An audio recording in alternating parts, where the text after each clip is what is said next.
दृष्टि एक शास्त्र, दृष्टि एक कला। सही दृष्टि ना हो तो है जिंदगी बला।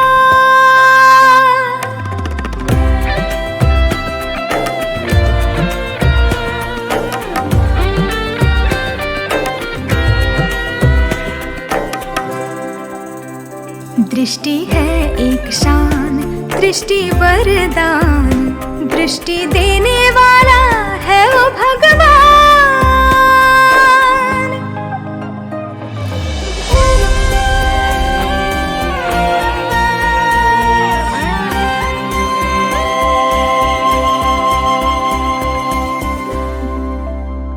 आंखें हो खुली तो जीवन आनंदमय।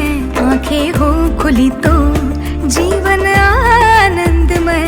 आंख लग गई तो खाई में जाना है तय।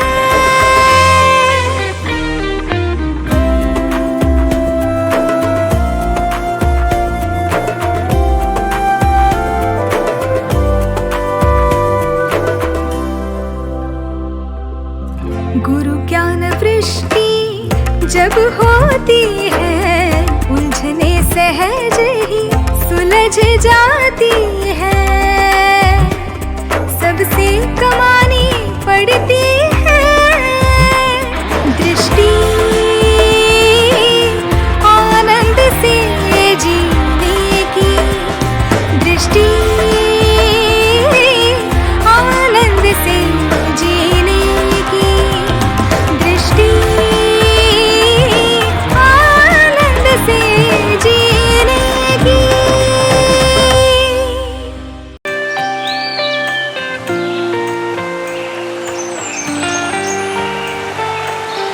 प्रकृति में ऐसे बहुत से तत्व हैं जिनसे हम प्रेरित होते हैं और हमें उनसे नई दृष्टि प्राप्त होती है। जीवन में हमारे आसपास दृष्टि देने वाले कई होते हैं। मधुमक्खी, चींटी, मकड़ी हमें बहुत कुछ सिखाती है। यही नहीं, एक शराबी हमें यह दृष्टि देता है कि हमें शराब की लत से दूर रहना चाहिए।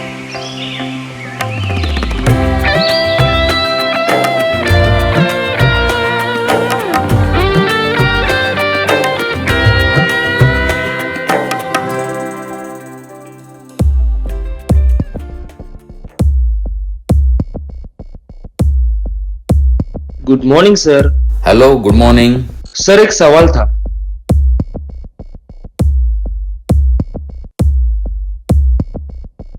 आपका बहुत बहुत शुक्रिया, thank you very much sir. अरे क्या करे आप ये कहानी है एक ऐसे शख्स की जिसने अपने दृष्टि से सफलता के कई मुकाम हासिल किए हैं। यही नहीं, अपने अनुभव और कौशल्य से कई नौजवानों को सफलता की राह दिखाकर उन्हें सफल बनाया है। यश और अपयश में अंतर होता है तो सिर्फ एक दृष्टि का। अरे क्या कर रहे हो आप? मैंने आपको पहचाना नहीं। I am so sorry. कौन हो आप? सर मैं इसी कॉलेज में ENTC का HOD हूँ। अच्छा। मेरे लेक्चर खत्म होने का और आपके लेक्चर शुरू होने का वक्त एक ही है। ओह सर, आपने मेरे बेटे विकास की तो जिंदगी ही बदल दी। विकास? जो काम मैं इतने सालों में नहीं कर पाया, आपने वो चंद दिनों में कर दिखाया। पटवर्धन सर, आप ग्रेट हो। आपके लेक्चर सुन के उसमें बहुत बड़ा बदलाव आया है। अच्छा। वो अब अभ्यास पे ध्यान देने लगा है। उतना ही नहीं, घर में बड़ों का आदर करने लगा है। खुद की सेहत के प्रति भी बहुत सजग हो गया है। लगता है उसे अपनी सारी जिम्मेदारियों का बहुत अच्छे से एहसास हो गया है। वो रोज सवेरे उठकर रेगुलर एक्सरसाइज भी करने लगा है। अच्छा, वेरी गुड। वैसे कौन है आपका बेटा? सर वो अभी अंदर ही बैठा होगा आप ही के लेक्चर के लिए। अरे क्या बात कर रहे हो आप? फिर तो आप आपका एक्सपीरियंस हमारे स्टूडेंट के साथ शेयर कीजिए ना प्लीज। जी क्यों नहीं, आइए आइए। हाँ चलिए अंदर चलते हैं। Good morning sir. Good morning everybody. हे ईश्वर सबको सन्मति दे, आरोग्य दे, सबको सुख दे, आनंद और ऐश्वर्य दे, सबका भला कर, कल्याण कर, रक्षा कर, और तेरा मीठा नाम मुख में निरंतर रहने दे।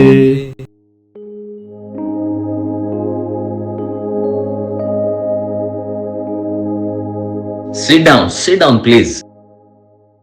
आप सब इनको तो जानते ही है,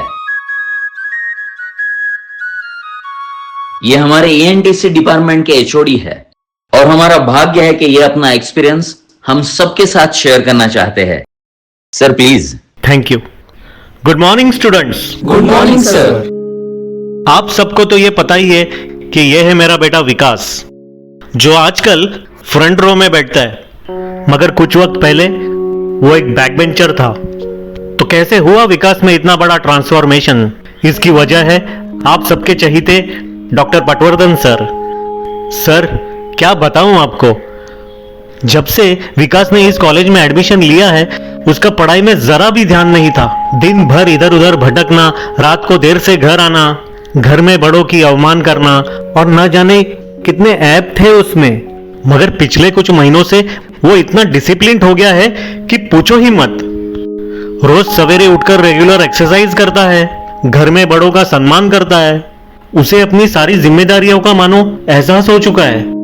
और सर ये बात किसी चमत्कार से कम नहीं है, और ये चमत्कार हुआ है सिर्फ आपकी वजह से, आपकी दी हुई शिक्षा की वजह से। अरे नहीं सर, दरअसल मैं बहुत ही खुश हूं कि इसमें इतना सकारात्मक बदल आ गया।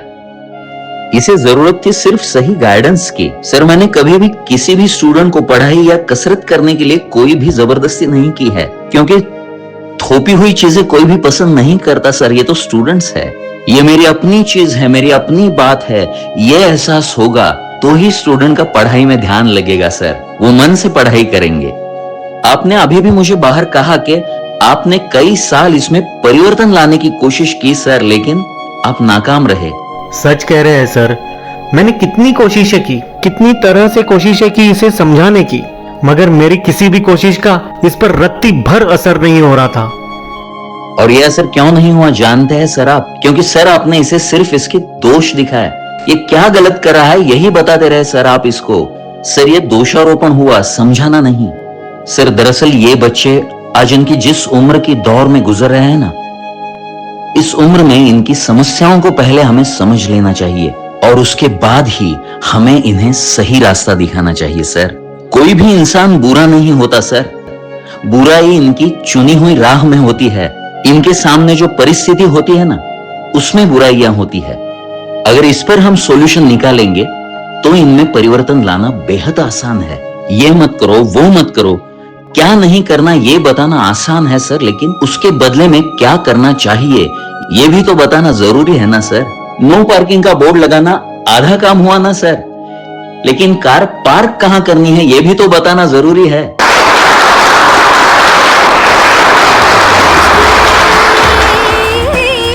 आनंद से जीने की दृष्टि, आनंद से जीने की।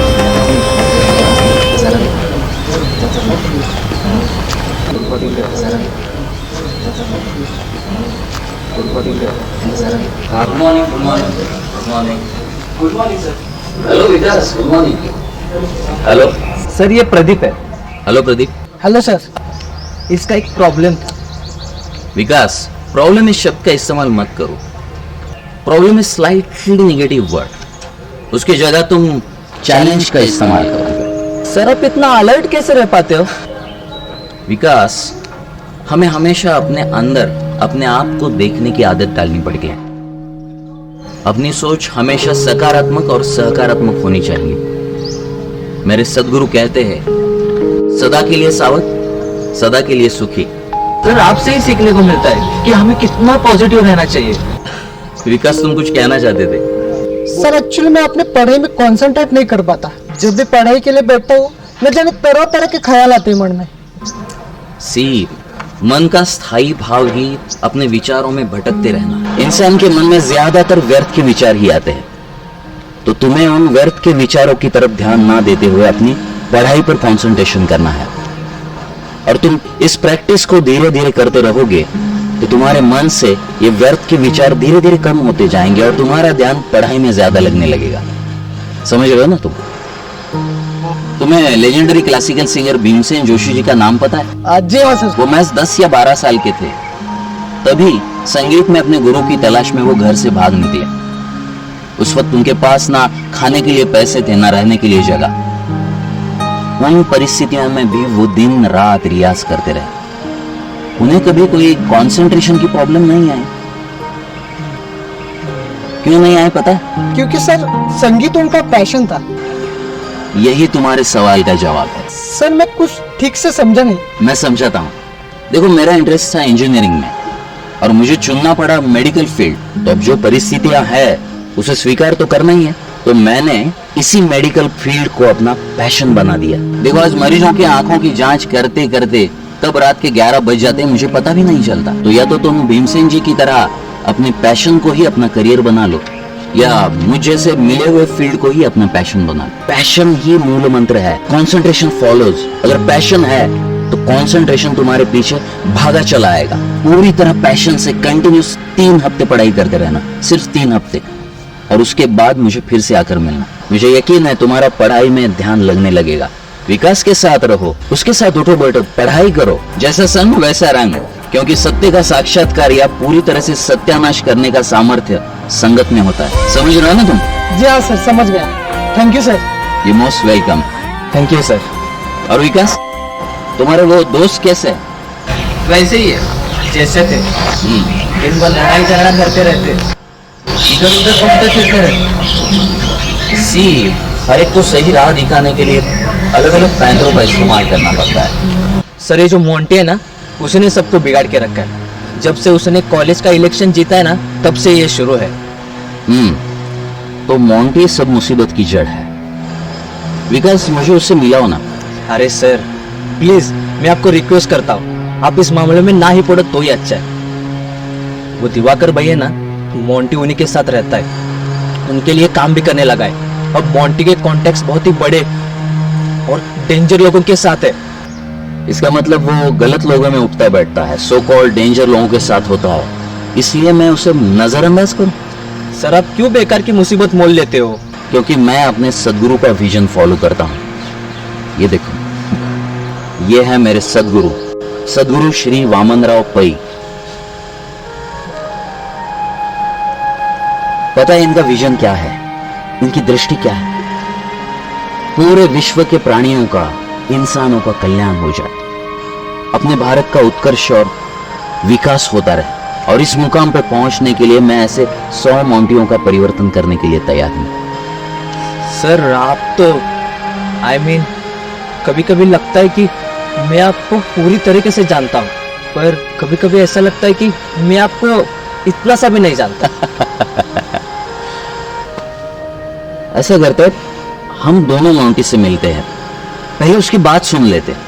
सर उसको सुनाने की जरूरत है। अरे सुनाने से बातें उलझ जाती हैं, बल्कि किसी का सुनने से उलझने सुलझ जाती है। क्यों प्रदीप? अबे इधर देख, सिगरेट से कैंसर होता है। सिगरेट सेहत के लिए हानिकारक होती है, ज्यादा नहीं लेनी चाहिए। अबे पुकनी के, इसे तो सिगरेट देने नहीं चाहिए थी। जब भी वापस करता है गीली करके देता। अभी तो तू नहीं सीखा ढंग से कैसे सिगरेट पीते, बेवकूफ कहीं का। ए तो क्या है, अरे जरा सिखा ना इसको। अरे मैं इसको कैसे बता रहा हूँ, ये खुद नहीं ले सकता।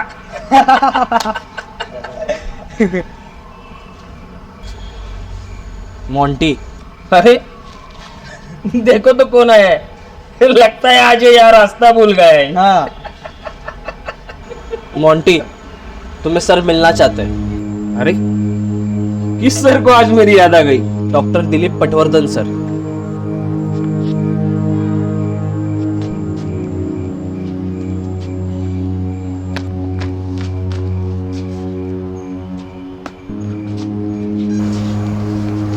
ये देख, मैं तेरी तरह उस सर के झांसे में नहीं आने वाला, क्योंकि मैं तेरी तरह डरपोक और घोचू नहीं हूँ।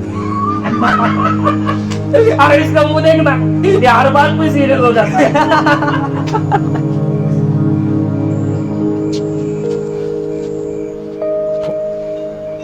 डरपोक, घोंचू, मेरे क्लासमेट्स भी मुझे इसी नाम से बुलाया करते थे और खुद को डेयरिंगबाज कहलवाते थे।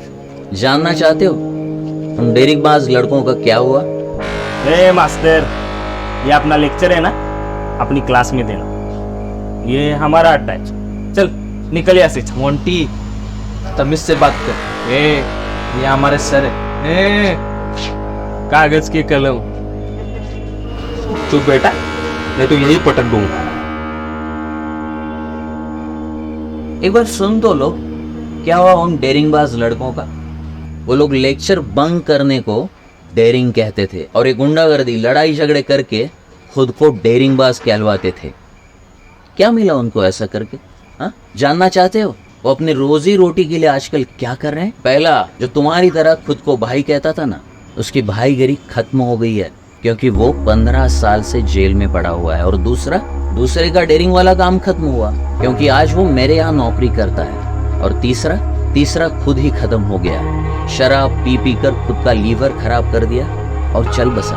और ये सब लोग जिन्हें डरपोक घोंचू कहते थे ना, वो आज डॉक्टर, सीए, वकील है और कामयाबी की जिंदगी बसर कर रहे हैं। और ये नया घोंचू देखो जरा कितना खुश लग रहा है। हाँ? इसकी तरफ देखने का हर एक का रवैया बदल गया है जब से ये पढ़ाई में ध्यान देने लगा, वेल डिसिप्लिन रहने लगा ना। उसके पिताजी की खुशियों का ठिकाना नहीं रहा है। मोंटी, जरा सोचो, तुम्हारे माँ बाप बड़ी मेहनत से तुम्हें पढ़ाते रहो, क्या इसलिए कि तुम लेक्चर्स बंक करके फिल्में देखो, आवारागर्दी करते फिरो? अरे क्या होगा उनके उम्मीदों का जब तुम्हारा अंजाम भी मेरे क्लास के लड़कों जैसे होगा? क्योंकि जिस रास्ते पर तुम निकल पड़े हो ना, उसका अंजाम सिर्फ यही है। अब सोचो, तुम्हें डेयरिंगबाज बनना है या डरपोक घोंचू? फैसला तुम्हारे हाथ में है। सर, बिल्कुल सही बात कही आपने। मेरे माँ पिताजी को मुझसे बहुत उम्मीदें हैं।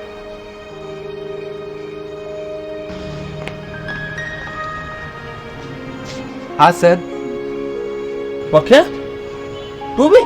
आज तो आपने हमारी आंखें खोल दी। मेरे पिताजी ने तो मेरी पढ़ाई के लिए लोन भी लिया है।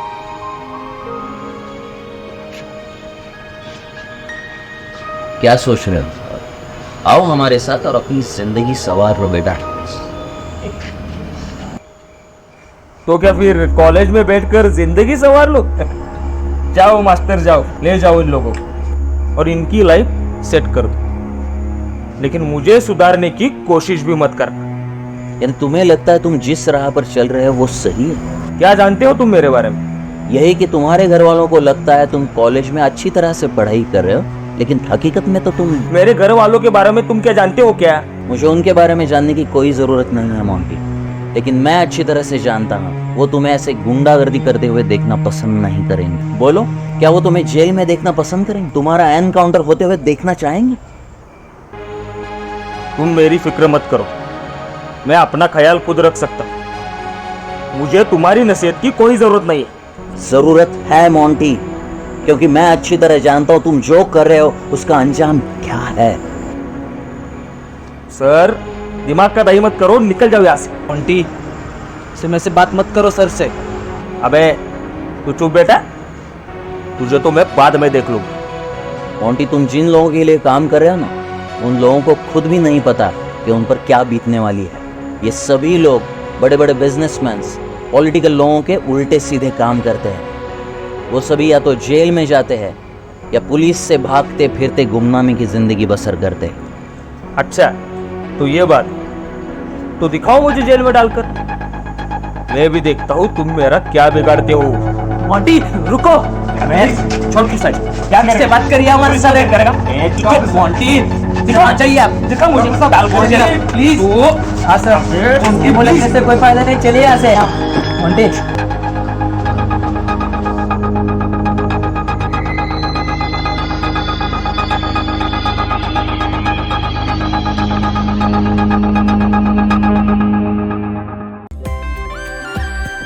ये देखने के बाद वास्तव में पटवर्धन सर कैसे हैं, ये जानने के लिए आप सब यकीनन उत्सुक होंगे।